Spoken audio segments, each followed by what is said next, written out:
Republicans do appear to have some momentum as concerns about inflation, the economy, crime, and the border dominate the top concerns for likely voters. Now, I would tell you this, don't pay attention to the polls. I think, we watch them, we look at them, but the only thing that really counts is Election Day.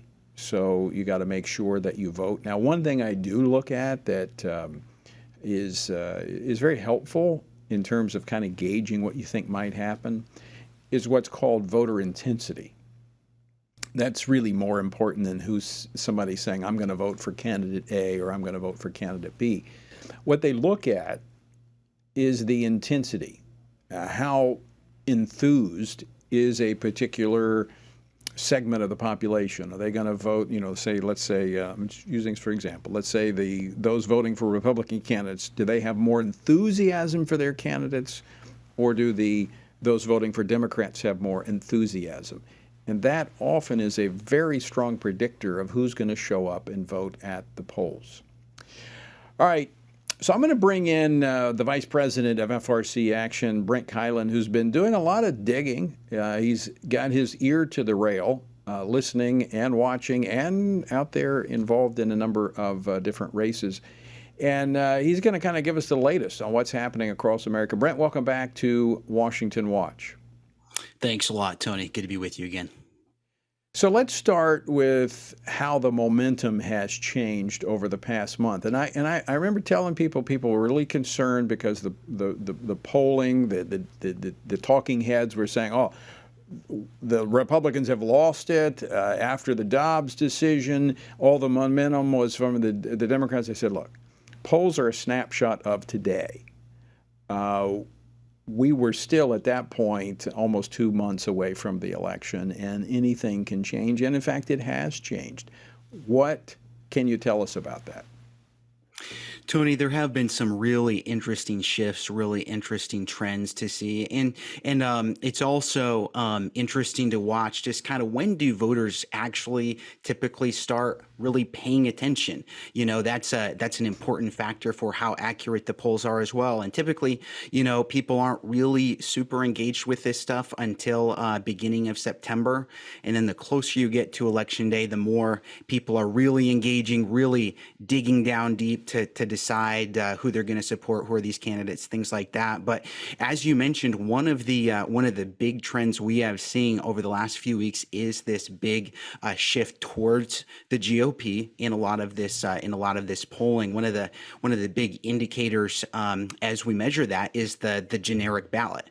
Just the ballot where you have a Democrat and a Republican, and you just ask a voter, who would you be more likely to vote for? You don't ask about specific candidates in that poll. Just gives you kind of a sense on that. And the Democrats were actually leading in the generic ballot polling average a month ago or so. But ever since that time, it's been swinging towards the GOP. Last time I checked, the GOP actually has an advantage there by about 3 points, which is huge. One of the other trends I think that's interesting, Tony, is the United States Senate. We know how key that is, and it's split 50-50 right now. So a swing in just one seat, either direction, could have a profound impact. It really could. Real Clear Politics takes all of these polls and does an average, and they've got something that you can look at now where there's taking these about maybe 10 key U.S. Senate races. There's a number of them that are looking very close.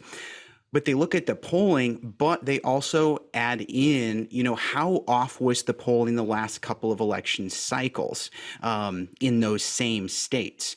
And when you look at that, if the polls are as accurate as they were the last couple of cycles, that Real Clear Politics map is actually showing the GOP winning the Senate with 53 U.S. Senate races. So like you said, Tony, the thing that really matters at the end of the day is whether or not we get out and vote.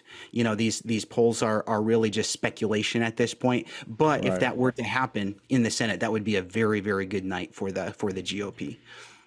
So let's talk about where we began to see the shift in the momentum toward the GOP. I mentioned at the top of the program, the Democrats really thought they had an issue that was really their winning ticket in this midterm election, and they began to really push the issue, and it was the issue of abortion. Post-Dobbs, when Roe v. Wade was overturned by the court and the issue was sent back to the states, they thought they had the Republicans painted as extremists, but the data kind of shows something else. Tell us about it. Yeah, Tony, I mean, you're exactly right. And we've seen this issue, the abortion issue, the life issue, get more attention, than it has in a very, very long time in this post-Roe environment. And just as you said, progressives and Democrats thought this was going to be kind of that issue that rallied the base, that won the day for them. But we talked about this trend, shift towards the GOP over the last month. Tony, one of the interesting factors here is when the United States Senate introduced this pro-life measure. This was introduced by Senator Graham. I know you've talked to him on the radio about this, but when he stepped forward and some of these senators put that bill, they went to introduce it, there were a lot of experts that said you shouldn't do that. The Republicans should remain silent on this issue, just talk about the economy. And they said if you do, in fact, put specific pro-life legislation like this on the table, it will hurt you at the polls. Well, if you look at the numbers, that was over a month ago. So we've had some time to analyze how did that actually impact public support. And when this current surge for the GOP started that we're seeing now, that actually started just a couple of days after that bill was introduced. So I'm not saying that bill was the only reason that's causing that, but it looks like it at least helped, and if it at least didn't hurt like a lot of people were saying it was going to. Well, what we saw that happened after the introduction of that bill is prior to that, you had the Democrats, the left, defining the life issue, saying the Republicans were extreme, talking about exceptions. And of course, you had different measures introduced in different states. But it seemed like after the introduction of that bill that it gave candidates and incumbents a footing on the issue to pivot and then ask the Democrats, all right, we're fine. This is a starting point. Starting with when a child feels pain, what's the point in which you would regulate abortion? And I think we've seen that since then with a number of candidates in high-profile debates put the Democrats on the defensive by saying, where will you draw the line? And it, I think, has shown just how extreme the Democratic Party is on the issue of abortion. Tony, you're exactly right. I've been monitoring a lot of these debates in some of these very key, very close contests. And since that was introduced, just like you said, I can't think of a single high-profile debate where this has not come up, and it has allowed the GOP to play offense and say, "Hey, this is something we stand for," and then, like you said, pivot and point to the fact that virtually every Democrat supports abortion up until the moment of birth, which is a very extreme position. So, Brent, let's talk a few minutes about some of the resources that are available that FRC Action has for voters. And, of course, we've been talking about elections, nationally, generally speaking. But there are a lot of school board races, a lot of local races that are on the ballot. And, so we need to be informed and engaged at every level. Talk a little bit about some of the resources available. We have several, Tony. If you go to our FRC Action website and click on Voter Resources, or you can just go to frcaction.org/2022. These are all assembled there. And some of the things you'll find there, one is the voter guide. As you've mentioned on the program here today, iVoter Guide. It's a great tool. If you pull that up, you'll see a search bar there and just enter your address, and it will personalize that voter voter guide for you. It covers all of the federal races, and in the majority of states, it covers the state races as well. And then depending on where you live, it also goes further down the ballot, school board races, some judicial races, even some ballot proposals. So it's a great resource for you, regardless of where you live at in the country. Some of the other things we have are our party platform comparisons. We have a video and a one-pager where you can look at that, and it just takes the party platforms. What do they say themselves on key issues like life, like religious liberty, and so many others, and it just compares those. And we have research showing that parties vote in line with their platform over 80% of the time. So these are actually very significant documents, and these are great things you can share with friends. You can also find voter registration information there. And then if you like hard copy voter guides, we actually have those where you can print those, share those with your church or your friends for some of these key U.S. Senate races as well. So lots of good resources for you as you go to the ballot box. Yeah, I just mentioned on the party platforms, these platforms, in fact, what the Biden administration has done, we've said, it shouldn't surprise anybody because almost all of it is in their party platform. They're doing exactly what they said they were going to do. And this is a great resource to actually take to church. Churches can use it. We have a video there that actually compares the two party platforms. And that's compliant with C3 organizations because you're not advocating for a candidate. You're just talking about where the parties stand on those key issues.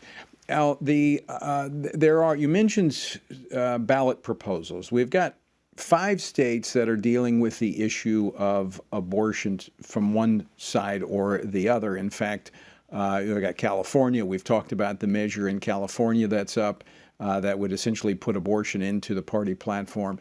But Michigan is another state that has a ballot proposal on as it pertains to abortion. Tell our listeners in Michigan about that one. So Proposal 3 in Michigan, Tony, is a very concerning proposal.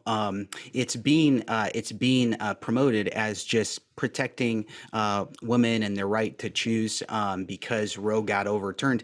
In fact, it goes much further than abortion. There's a couple of really key issues with it. It enshrines these rights into the Constitution, first of all, but then it not only talks about the right to abortion, but also other rights such as the right to sterilization. And it doesn't stipulate that just adults have the right to these. So it could be any person. It says individual. So what it actually does is in addition to probably overturning all of the pro-life laws that Michigan has, including late-term abortion and things like this, it also significantly undermines parental rights. It's very concerning. It's very possible once this proposal, if it were to pass, is implemented, that you could have a minor who goes and gets a gender transition without their parents' knowledge or even consent. They would also have the right to abortion. A minor would without their parents' knowledge or consent. This would impact what control parents have over what their children are taught, particularly in the area of sex education, things like that. So, Tony, there's a lot of other things I could hit on that list, but it's a very, very concerning proposal. It's important for people to be aware of what exactly it would do here. So, final question for you on that particular measure, Brent. How is it positioned on the ballot? A vote yes puts it into the Constitution? Right. A vote yes puts it into the Constitution. So a vote no is what we're encouraging there. All right. Brent Keilen, always great to talk with you. Thanks so much for joining us. I know you got to get back to work because there's a lot to do in the next 2 weeks. Appreciate it, Tony. Thank you.